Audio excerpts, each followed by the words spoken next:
I pledge allegiance to the flag of the United States of America and to the republic for which it stands, one nation, under God, indivisible, with liberty and justice for all.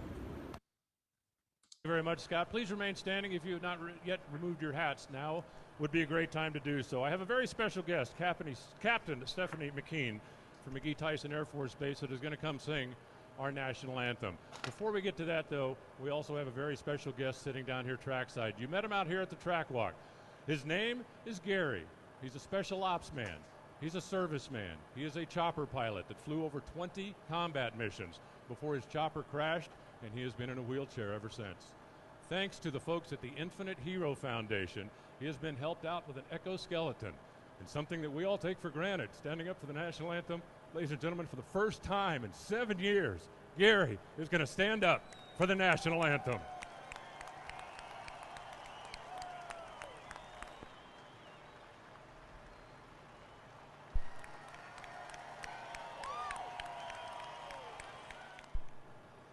Oh, say, can you see by the dawn's early light what so proudly we hailed at the twilight's last gleaming, whose broad stripes and bright stars through the perilous fight o'er the ramparts we watched were so gallantly streaming, and the rockets' red glare, the bombs bursting in air, gave proof through the night that our flag was still there.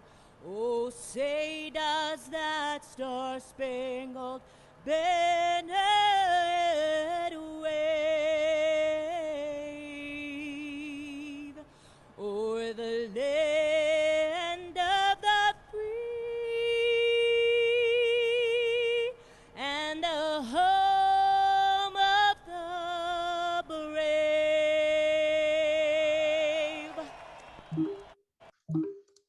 Members that's been around Easton Kiwanis for a long time. How many years, Roger? 58 or something like that. That doesn't mean anything. The amount of time that you put in the years, it's what you do. And I'm not so sure I did that much, so it doesn't really mean a lot. It's just that you go to meetings and eat a lot of food. That's all it means after 58 years. Oh. His father joined Kiwanis the year I was born.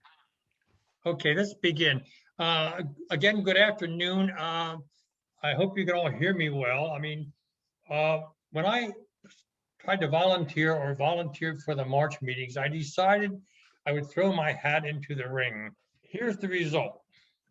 Travel talks are usually interesting and enjoyable, but I chose to put a different spin on today's talk. My wife, Carolyn, and I have traveled together for the past 61 years. I asked her to collaborate with me on telling some of our memorable experiences and stories of our travel. So I'm going to talk to her, let her begin by telling you what she did. Carolyn? I know you have all traveled over the years to many of the places we have visited. So I'm not going to relay any of the tourist attractions we have seen, but will tell you how it was for us to try to assimilate into the cities, towns, and countrysides of the places we visited, even when we did not speak the language nor have a tour guide planning our every move. As you know, with a guide, all you really have to do is stay a step or two behind him or her, and you will never get lost, and you will hear every word of the history of the place you are visiting. However, Raj and I had other ideas of travel when we were younger. Go it alone, mix with people, do not concern ourselves with a time schedule, and read about the history in Frommer's guidebook. That was always our homework assignment before we began our trips, study the guidebook. We typically didn't make advanced room reservations, and our main mode of transportation once we arrived at our destination was by foot, rail, or bike. Only in England did we rent a car. Now, things don't always go as planned. And one major plan went haywire before we even got started. Raj and I were hurrying down a long flight of stairs to catch a train in Paris. I was slower, probably wearing flip-flops, and I kept saying, "Don't get on the train without me." Well, he gets on the train, the door closes, and I'm on the edge of the platform. He gallantly tried to keep the door open, but could not, as passengers restrained him. I yell, "I am staying right here," as I point to my spot on the edge of the platform. I am sure I was still in a state of shock because just in a few minutes, another train pulls in, the doors open, and I get in and sat down. The train sped off and I said, "Oh my gosh, what have I done? I just told him I'd stay here. What do I do?" I look at the map on the wall of the train, reading all the stops, hoping to find something that I may have heard Raj mention. Nothing clicks. I tried not to cry, not to look like the dumb American. I will let Raj tell you how he saved his wife, who had no money, no cell phone, and couldn't speak French. And you're wearing flip-flops. Probably. Well, as you know, men and women don't always think alike. After the door closed, I rode the train to the next stop, thinking Carolyn would get off and we would meet there, not hearing what she said when the door closed. I looked at the next train at the passengers and nowhere could I find her. So I quickly jumped on the train and it sped off, thinking that I would never see her again. I walked through car after car looking for her, and finally I spotted her. My worst travel experience ever. From then on, we were joined at the hip. Lesson learned, always have a plan when you travel. Carolyn? Oh yes, an interesting experience occurred in Switzerland. We had reserved lodging at the Gornegat Kulm Hotel, over 10,000 feet high in the Alps at Zermatt. Late in the afternoon, after walking around the small ski town, we rode the cogwheel railroad to our castle-like hotel at the top. As the sun set, the train took its last run down the mountain, taking all the sightseers and leaving us alone on an icy blue glacier. The air was thin and we really felt we could be on the moon. It was very eerie. We registered at the hotel desk, and until we went to eat in the dining room that evening, we had not seen anyone else. We believed that we could be the only guests in this cold, gray stone hotel on the moon. We were not completely alone, but it was far from a bustling hotel. We had a very lovely room, as it seemed all European rooms are, no matter the budget, but nevertheless, we had a very restless night. We awoke to some rays of sunlight peeking through the shutters. When we opened the shutters, the brightest of sunlight was lighting up the Matterhorn. We were not on the moon, we were in heaven. Our stories about the Netherlands are about bicycles, beer, and flowers. Raj and I have done a lot of biking, but nothing like biking with the masses in the Netherlands. It seems everyone has a bike, and in Amsterdam, the bicycle traffic is horrendous, especially during the daily commute. However, I sometimes feel safer riding a bike than trying to walk across the many traffic lanes. I felt my demise would surely be caused by a bicycle. But biking wasn't always a harrowing experience. One day, we rode our bikes from Delft to The Hague, going the entire way on a bike path along a canal. When we returned along the canal, a float parade of elaborately decorated boats was in progress. It was like a miniature Rose Bowl parade on water. Biking was less stressful in the smaller towns of the Netherlands. Raj, tell your stories about Haarlem and Aalsmeer. Well, I'm an early riser and we were at a hotel. And one particular morning, I walked out the front door early of this small hotel. I noticed a truck parked by the hotel with this long hose leading to an adjacent building. Since I did not pay attention to the type of truck, I thought it was delivering oil, like most trucks around our area.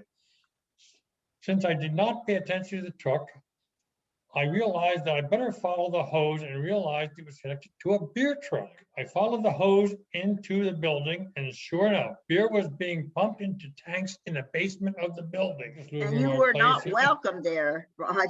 I definitely was not welcome there, and curiously, the hose led to the guy filling tanks in the basement of the building. I obviously was not welcome, and the guy was mad at me. I left in a hurry, and I sure, in a quick way, got the idea that I wasn't wanted, but it was a good idea. I learned a lot. Early the next morning, we bused to Aalsmeer to tour the world's largest auction, flower auction. The auction began early in the morning and is over by noon.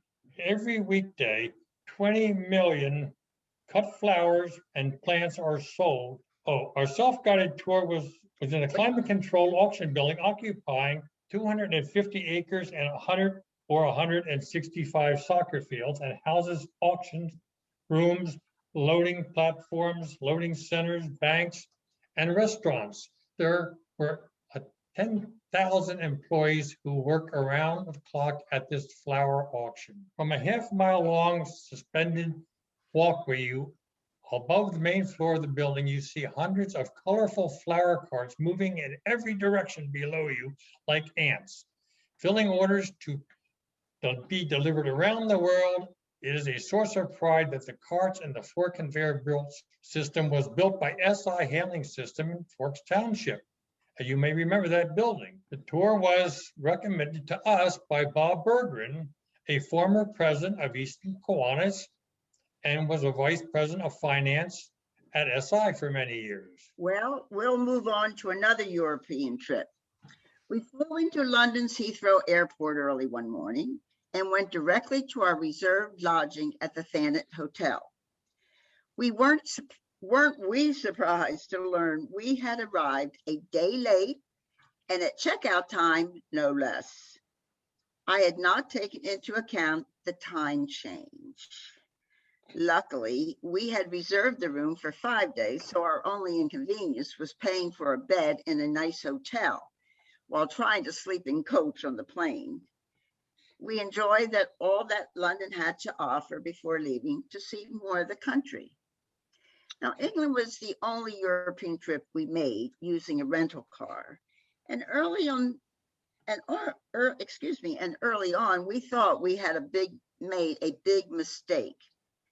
Leaving our London hotel in late afternoon, we went to the rental agency to pick up our reserved mid-size, only to find what they called mid-size looked like a toy to us. It was a Vauxhall. To save time, we didn't upgrade as it was 5 o'clock commuter traffic time. We put our 2 small suitcases in the back seat and off we drove. Right side steering, left side of the road during the busiest time of the day in the middle of London. There were lots of horns, people yelling out of the car windows at us, a screaming wife and a lost hubcap as we maneuvered the unfamiliar roundabouts. But we were young, fearless, and Rog learned quickly. Looking back on it all, it really could have been a scene in an Abbott and Costello movie. It was hilarious. Eventually, we replaced the hubcap for a mere $18 because it really was a toy at a Vauxhall dealer in York. Now, yes, when we traveled, we occasionally would get in little jams, but the kind local people always helped us out. And we would chalk up the experience as something to tell the Easton Kiwanis Club many years later. For example, while in France, we traveled by train from Arles to Avignon. We got to our destination, we thought, and walked up the town street pulling our small suitcases, when I can hear myself saying to this day, this is not where we are supposed to be. After trying for some time to get the French-speaking people to understand the question, what town is this? We want to go to Avignon. We got the word. Well, the last word was the last direct train has left. And the one we had departed but in an hour or so, there will be a local train. We actually had an offer from a man who would drive us there, but he could not leave for an hour or so. We chose to take the local, which was more like a rickety old trolley stopping at every corner, so to speak. But we finally arrived in the dark of night and hailed a cab to take us to the hotel. I had made my notes as the place to stay. Remember, we rarely made advance reservations, so we had more freedom and flexibility on our trips. When we got to town, it was lit up like a Christmas tree. People were partying in the street, bands were playing, and obviously there was a festival going on, not unlike Music Fest. I was so happy to see all the lights and people because it was getting late and I felt we were two lonely people in a strange place. The cab driver took us to the hotel, but told us without a reservation, he didn't think we would get a room because of this festival. But we never had trouble getting a room before, so I remained optimistic. We paid the driver, went into the hotel, and when we asked if they had any rooms, the desk clerk looked at us as if we had asked for a room on Mars. We were told there would not be a room available in a 25-mile radius. Seeing we were in shock, he offered to call a friend who had a place outside of town and may have a room for us. And yes, she did have a room. The desk clerk offered to call a cab for us and give him directions. We went outside and there was the same driver waiting for us because he said he knew there would be no rooms and we would again need his service. Well, this cab ride was far out of town, more like in the boondocks. We were on a lonely, dark road, and I was wondering if I would ever see the light of day again. We finally arrived and was warmly welcomed by the innkeeper, who apologized for not having anything for us to eat at this late hour. Our dinner that night was a few vending machine crackers. There is an end to the story. We awoke in the morning to find we were in a beautiful villa surrounded by farmland. We were given a lovely breakfast on the patio. It was a glorious day and we couldn't be happier. We found people all over Europe to be pleasant, kind, and helpful. People from home had painted a different picture for us, but our perception was much different. And here are a few reasons why. Rog and I sat on a bench in Venice along the Grand Canal, and after some rest and people watching, we got up to continue our walk. At first, we did not pay any attention to someone obviously calling to someone in a different language. But eventually we turned around to see a woman running toward us and yelling and holding up my camera. The strap had slipped off my shoulder and was left on the bench where we had sat. How grateful we were. In Sorrento, we were at the bus station paying our fare to ride a local bus on the Amalfi Coast when the clerk pointed to my watch that opened and was flying on the counter. How grateful we were. At the Blue Grotto, our boat, along with another boat, had just left the grotto, and we saw the oarsman guide tell one of his passengers that his wallet slipped out of his pocket and was lying on the seat. How grateful he must have been. These are just a few of the events while traveling in Europe that made our journeys more adventuresome. But Europe wasn't the only place for adventure. Closer to home, we also had some humorous, scary, and exciting times. One of those times was in September of our son Don's junior year at West Virginia University. Our plan was to take him back to school early, drop him at his fraternity, and extend our trip and try our hand at whitewater rafting in the New River with its 5 and 6 class rapids in southern West Virginia. Back in the 80s, once you left Morgantown, it was pretty much like boondocks, dirt roads, few homes, and a lot of bars. We arrived in a small place called Thurman, set up camp for the night, and prepared for our adventure the next day. After attacking the New River Rapids in this exciting adventure is definitely an understatement. because as our guide and the rafting we were doing was for the best we could expect. We conquered the river, so as to speak. It is interesting to note that one of our rest stops on the river consists of strenuous paddling of our raft up onto a hydraulic, which is a wave that goes over top of a huge rock. And the guide said, just keep paddling, you on the right, stop on the left. And we ended up on top of this wave. And he said, we can sit here as long as you want in the midst of this really, really rough water. So that was very, very exciting to us.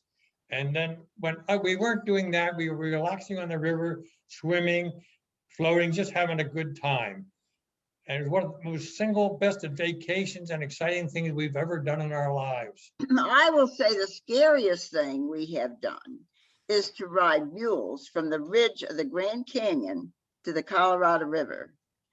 I remember every day of the previous year telling myself, I can do it. I can do it. When we arrived at the Grand Canyon, I was even too petrified to go out on the viewing platform, but I remained determined. I can do this. As things happen when you least expect it, it happened. On the morning of our first day on the trail, snow. A light snowfall on May 1st. It was about all I needed to have Rog go it alone. Of course, it was just as hard to back out as it was to tough it out. Before I knew it, I was hoofing it down the Bright Angel Trail in a small caravan of mules with riders that looked like they were enjoying it much more than I was. When we finally reached the bottom of the canyon, I thought, wow, I made it. Until I saw the narrow suspension bridge crossing the river that would take us to Phantom Ranch, our overnight camp. I have a fear of walking and biking across bridges, but ride on a mule and be higher than the flimsy ropes on the side puts fear at a whole new level. But I had no other option but to cross. We finally reached our camp, and after a scrumptious steak dinner, I relaxed because I thought tomorrow's trip up the canyon would be easier. Not so. The mules slip, slide, and snort as they struggle up the rough terrain. My scariest moments were when the wrangler would want to rest the mules. The rider uses the reins to turn the mule to look over the ledge and toward the canyon. Now, mind you, their heads are over the edge of the trail. After all, if the mule gets spooked, we want it backing into the wall of the canyon and not going over the ledge.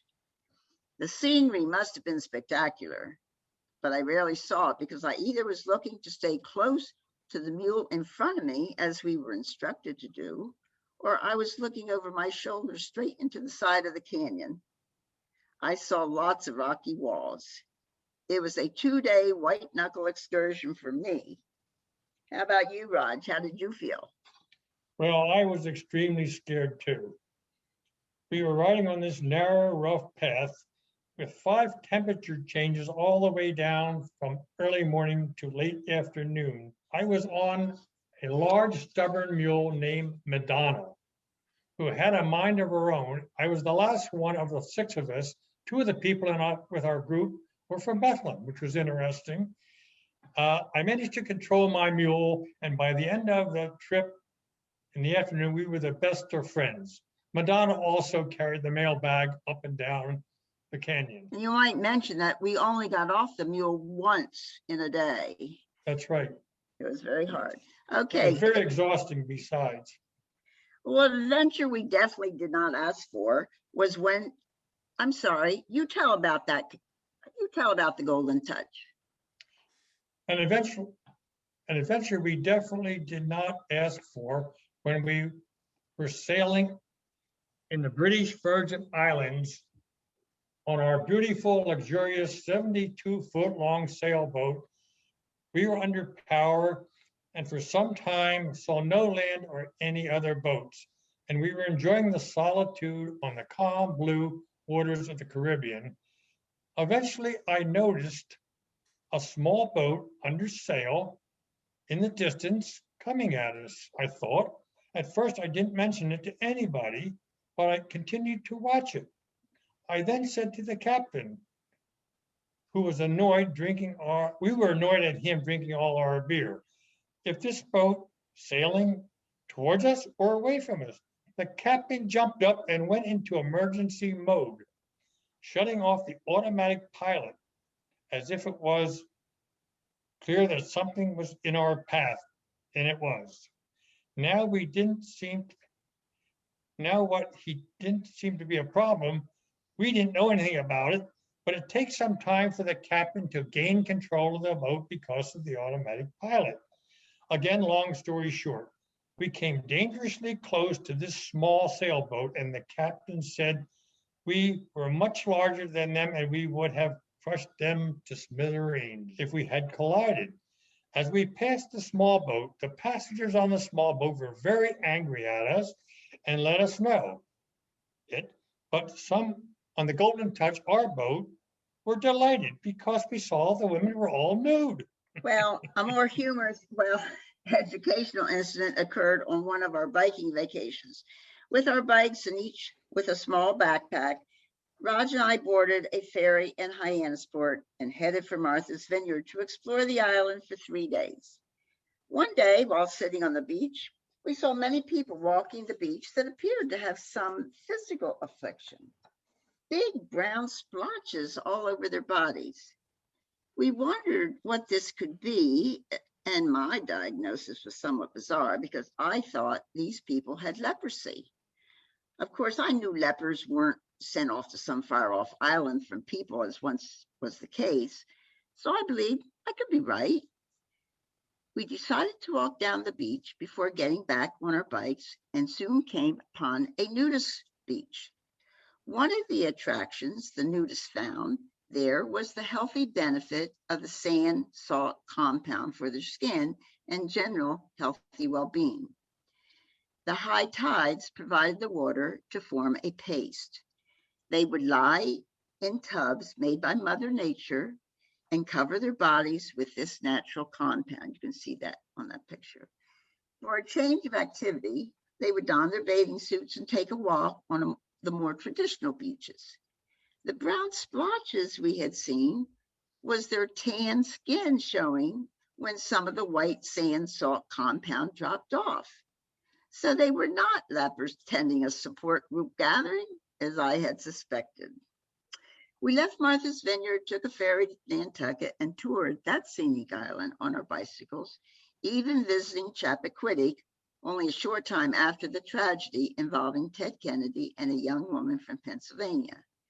Of course, we imagined ourselves as CSI agents investigating to determine what really happened that night. Unfortunately, we were too close to another tragedy.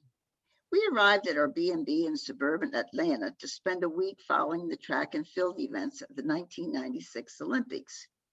We were excited to leave early in the morning for the city, but were greeted with the news of a bombing in Centennial Park, a gathering area for thousands of people attending the Olympics. Stunned and disappointed, not knowing how this would affect our plans, we decided to go to the park and the site of the bombing. Senator Bob Dole must have known we were there because he arrived soon after us, promptly shaking our hands. Oh, did I mention he was running for president at that time? These are just some of our personal memories that are etched in our minds forever. We really don't remember many of the names of the buildings, monuments, churches, and even some of the small towns. But we remember the encounters with the people, such as the young man on his pilgrimage on the El Camino, the way of St. James in Spain. The man in Switzerland who invited us to his home to give us some tips as we hiked in the Alps. Although he offered us maps, we declined, and guess what? We got lost. Just outside our ski villa, I'll just point out that tile, that picture, the first picture of a tile. That is seen all over Spain on the El Camino Way, which guides these pilgrims to their destination. It may be in the street, it may be a tile on a church, it might be a bronze plaque in a plaza. They're just everywhere. So that's how they know where to turn and where to go. And then it was just outside our ski villa in British Columbia. We were rooting along with Tommy Moe's mother during the slalom ski races at the World Cup at Whistler Blackcomb. Tommy Moe was an Olympic champion from Alaska, and at the time was a household name. We joined in the party with these world-class skiers, their friends and families that night. And then there was Susan. There she is with her little flag. She was our guide throughout China and Tibet, who leaned on every word Rog told her. A lot about the Tibetan protests. Monks setting themselves on fire in protest of the Chinese government. Of course, news of that kind would not be found in a Chinese newspaper. We remember Val, there he is, our guide in Africa, who would open up to us only when we were far into the desert. He said that people just suddenly disappear in Zimbabwe. We met his wife, young children, and often wonder if they ever got to Chicago as they had wished. His first application for a visa was turned down, but one reason could have been that it was very soon after 9/11, but he was very upset with the United States, very disappointed. I hope he got to Chicago. Having talked about traveling on our own, we would be remiss if we didn't admit that the few guided tours we have taken were awesome. Yes, they were tiresome at times. We felt the pressure of keeping to a schedule, and rest times were usually interrupted with clock watching. You don't want to get the always late reputation. The upside is that the guides tend to all details, and we met very interesting people in our tour group. There's always a feeling of comfort when you're traveling with people you know. For our Africa, Spain, Portugal, and South America tours, we went with various good friends who lived out of state, so we don't see them very much. It is nice to visit new places with old friends. We rarely felt unsafe, although you have to be in a certain state of mind, because whether we were traveling alone or with an organized group, we did have several occasions when our safety was in the hands of armed guards. What do you want Do to you tell see them? anything different about this Egyptian's dress? Looks very normal, doesn't he? Well, it's the black strap attached to an AK-45 under his coat in the back. He traveled with us throughout Egypt, or somebody like him. There was an arrangement at that time between the United States and Egypt to protect American tourists if they're going to go to Egypt. This familiar type of security also occurred to us in our hotel in Mexico City one year. We were in Mexico City, and they had in this beautiful hotel, and they had armed guards stationed on every balcony inside the building that were there 24/7. Our hotel was in the government district, so armed guards were visible everywhere and at all building entrances. The only weapon we had visible in our African safari was when we were on a walking tour from our Jeeps to see the flora, the termite mounds, and the things on the ground. That, of course, was for our protection in case any startled animal would finally see us, and we welcomed that protection at that time. At one time, when an elephant came too close for comfort, when we were in our Jeep, the driver of our Jeep, the guide, stopped on our tour type Jeep, and the guides said, "Don't say a word." And he whispered to us, "And just stay still." And finally, we were eyeball to eyeball with this giant elephant. And all of a sudden, we just waited and said nothing, did nothing until he walked away. Apparently, we were annoying him because he had some other elephants and his offsprings with him. And he walked away, and we continued our journey. Then there was a time in Rome when we could appreciate a security guard even more. It was a thrilling experience. We were done walking the Appian Way, which is a cobblestone walkway in Rome, and decided we were so tired we were going to take the bus back to town to our lodging. It turned out, besides us, there were only 2 other passengers on the bus. And at first I was very suspicious to see these 2 guys in these coats that looked alike they were detectives or somebody like that. Well, as we were going out the rear door of the bus at our stop, one man stepped in front of Carolyn.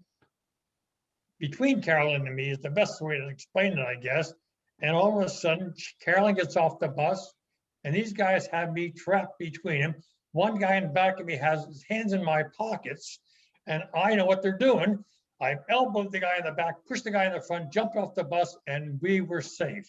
But what an exciting experience. I hope it never happens again. Then, in another experience, which was more enjoyable, was on our 25th wedding anniversary.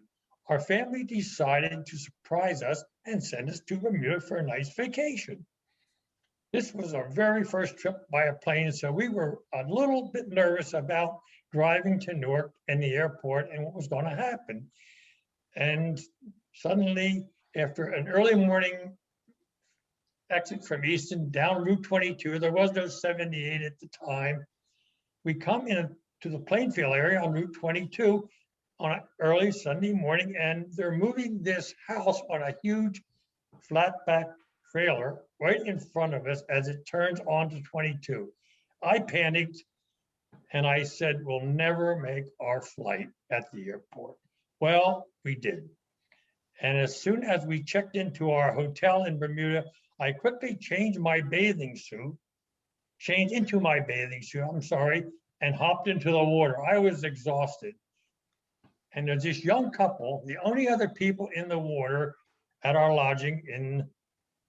I said to them, you know, we had a thrilling experience getting here. And I told them about the time and the house being moved. The woman says to me, that house being moved was a historic house owned by my grandmother, and they were sorry that they missed the move. So I was glad I didn't do much complaining or for the little inconvenience that we had. It was quite an experience again, but you never know what happens when you travel. Another time was a friend of ours who was president of the Sears Foundation, that Sears Roebuck Foundation, arranged for me and my 2 sons to attend a baseball game of the Washington Senators in Washington, D.C. The boys were thrilled, as I was, for front row seats along the first baseline. After the game, we were invited to the Senators' locker room to meet the manager, the great Ted Williams. Ted was not in the best mood at the time because he lost the game, but he signed his book, My Turn at Bat for My Boys, and that we have that book today. Then another experience that, and the last one I'm going to talk to you about today, happened while we were skiing at Mammoth Mountain, California.